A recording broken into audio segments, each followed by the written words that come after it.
জানবে হাতে করে যাবেন আমার বাড়ি আমাকে নামাই দেন। তোমার কলেজ না উল্টা দিকে? 100 থেকে 90 পর্যন্ত বলেন। 100 থেকে 90? আমার উল্টা দিকে জানি। আজকে কি অনেক কাজ, এত তাড়াতাড়ি যাচ্ছেন যে?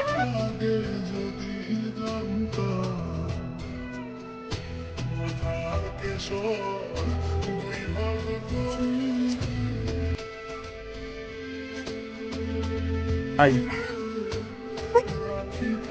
কি হয়েছে তোমার? কিছু না। ও আচ্ছা। আপনি ও আচ্ছা কেন বললেন? হ্যাঁ? আপনি কেন জিজ্ঞেস করলেন না যে কাজল তুমি কাঁদছো কেন? তাহলে জিজ্ঞেস করেন কাজল তোমার মন খারাপ কেন? আমার 18 বছর বয়স, দেখেন কয়দিন পর আমার 19 বছর বয়স হবে। এখন আমি কি পুরান শাড়ি পরে ঘুরবো?